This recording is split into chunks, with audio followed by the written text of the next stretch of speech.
Hello, welcome to part one of In the 99's Kaldheim preview analysis breakdown bonanza. Whatever you want to call it. Basically, as of the 15th, Kaldheim cards have started getting previewed, and we got to look at every single one of them to see if there's a treasure trove of possibilities in this set, or if it's going to be yet another dud that will just file away as terrible for Commander. Now,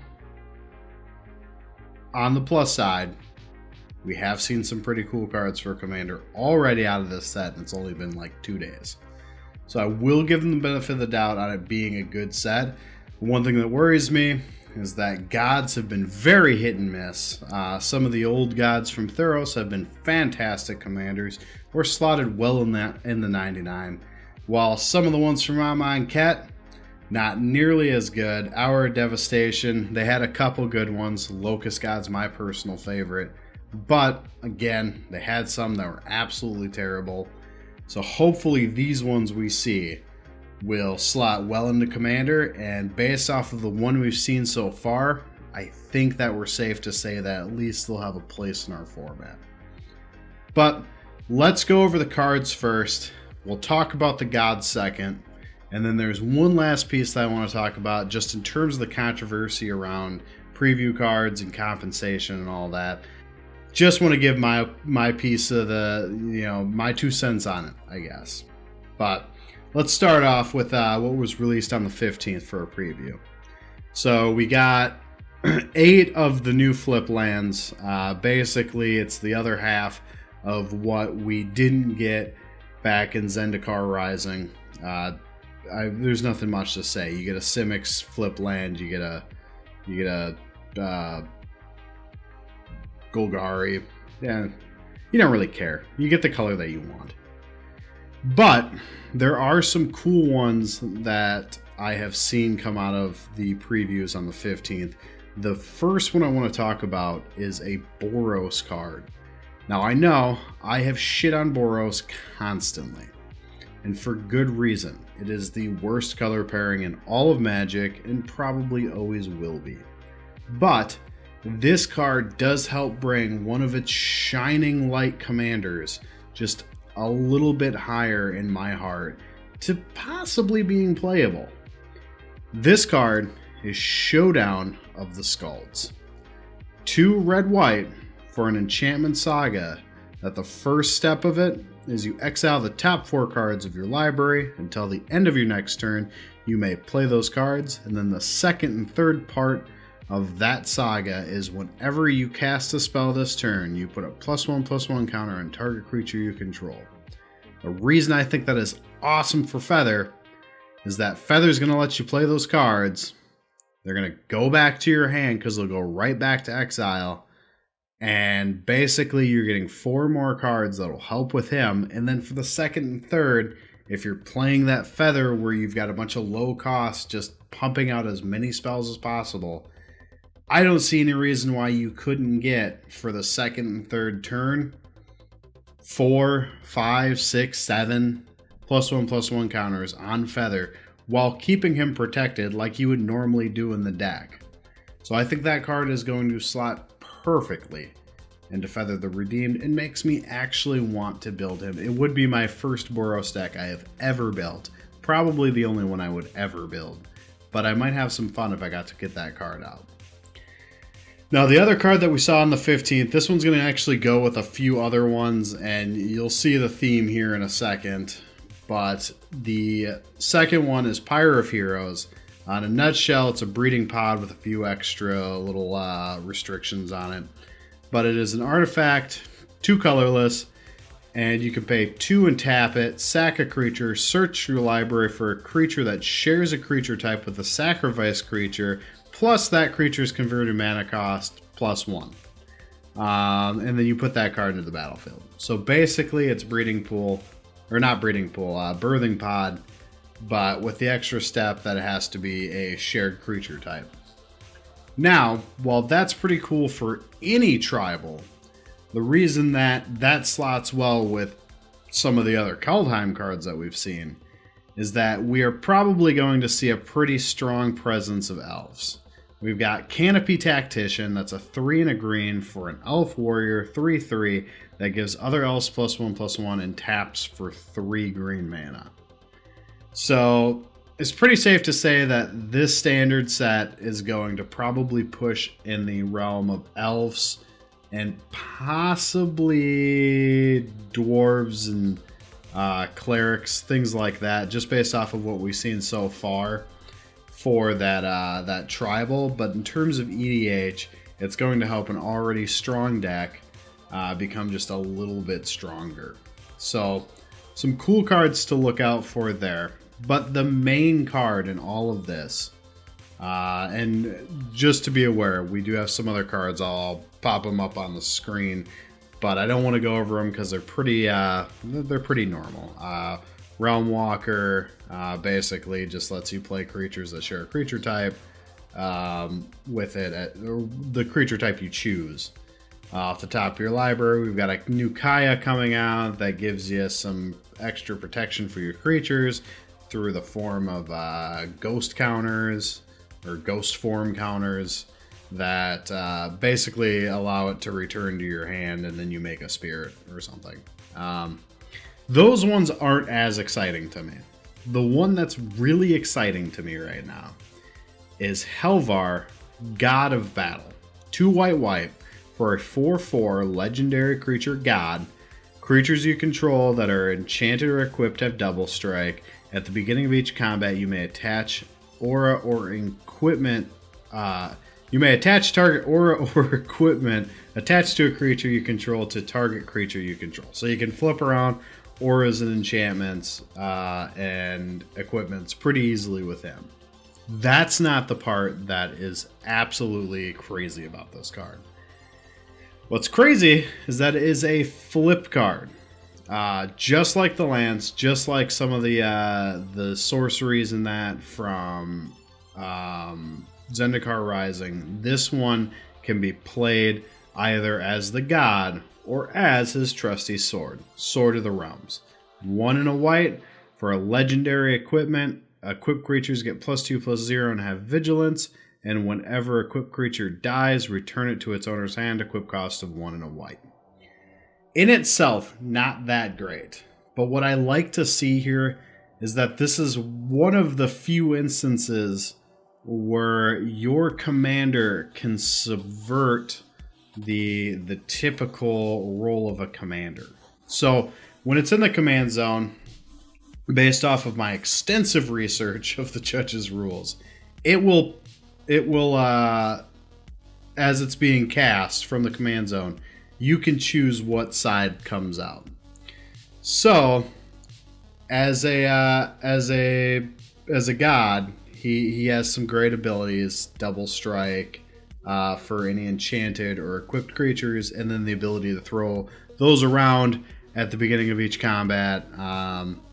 But if you have another card on the field, one that is an absolute must to at least stick around, and you don't have another way, which it's mono white, you probably, if it's gone, you're going to have a tougher time getting it back than some of the other colors.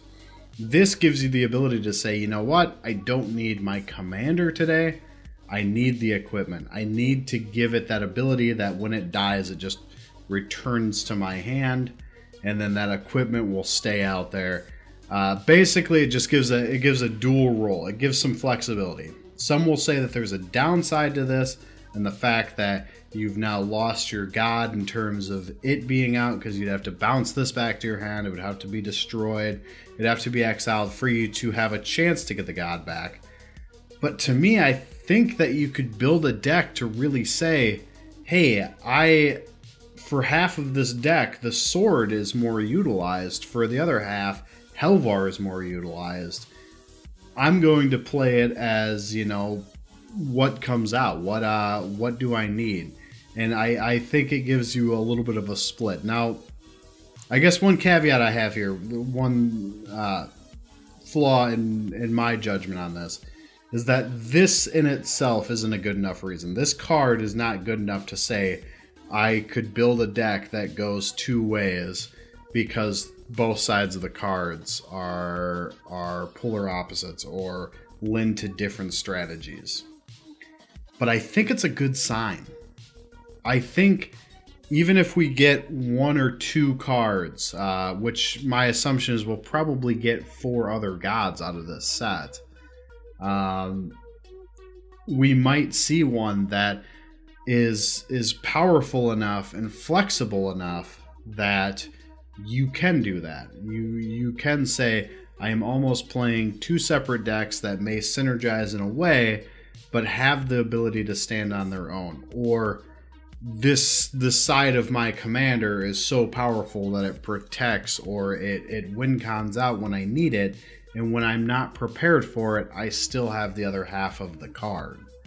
So that's the one thing that I think is really cool about this. I think it's something new. Is it gonna play out to be a whole new way to play EDH?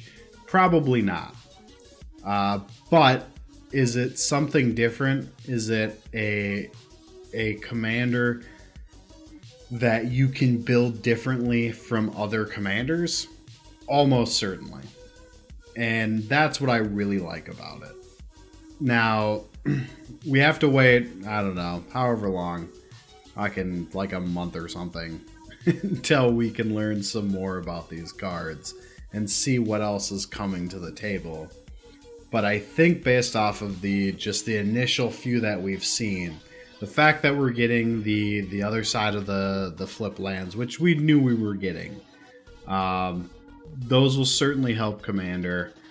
The tribal stuff coming out, the birthing pod with restriction, that is going to be nice for Commander. The Showdown is going to be decent for Commander. And there's a few other that will lend itself to some low-cost or low-tier Commander decks, just low-powered casual ones.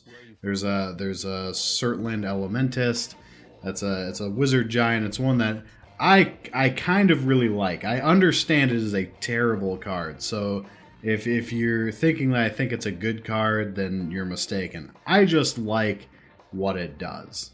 And I think if you played with a casual group, you might have some fun playing that card.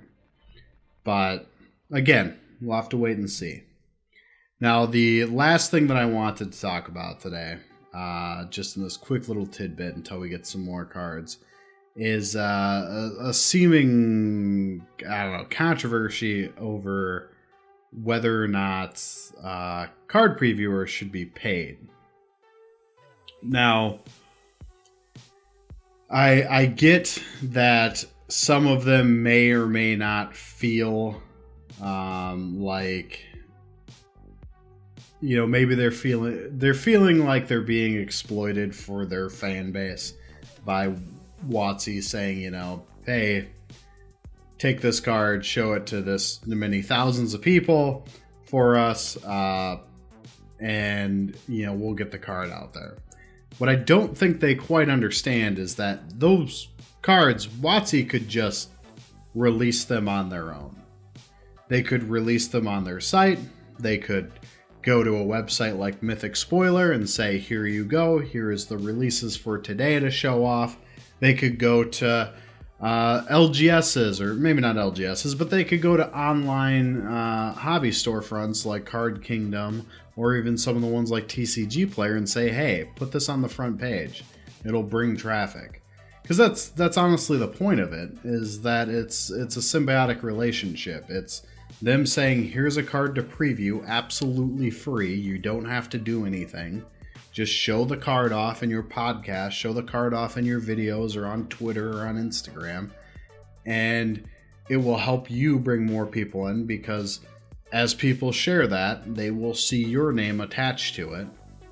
And WotC doesn't have to do much of the legwork to get that out. They literally just have to send you a card or send you a file of the card to show off. That's all they have to do. And so I think when people talk about compensation here, they seem to think that it's an advertisement that they should be reimbursed for on their time.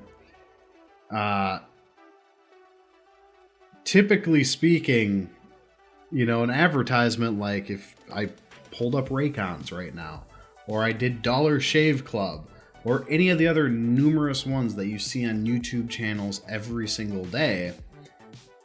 Those are ones where, you know, they've reached out, or the content creators reached out to them to get revenue for that video, to say I've got so many thousands of people, but they're usually not connected in any way. You know, if you're watching Dead Meat, that's one, I love the Dead Meat YouTube channel. He does Raycon, he does some other ones. They're not connected at all. It's not helping him to show Raycons. It's not getting him any more publicity to show a product. On the flip side, we get publicity when we show those products. When we're showing cards for a game that we primarily talk about, that's helping us. So I guess to me, my 2 cents on the whole situation is, you know, it's helping you too. Your payment is the fact you got large enough to get that card. You got to preview it. I would love to preview a card. If anyone who's watching this knows WotC, tell him to send me a card. I'll take a land. I'll take a swamp. I'll take anything. I would be so happy to take a card and show it off, to say, hey, I am the first one that gets to show this card to the public. I think that is such a neat thing. And I think the fact that some people treat it like it's an advertisement, and that, you know, you're burdening them by giving them that ability, I think that's just, I think it's tasteless, to be completely honest. But that's all I got. Short video, well, no, longer video, shorter podcast. We've been trying to get the podcast back up. I'm still recuperating from COVID, so I do apologize for that. We're just trying to figure out everything with scheduling, and just me trying to get my energy back up. So, but yeah, no, with that, I mean, that's an episode. I'll see you guys in a couple days when we get some more cards. All right, bye.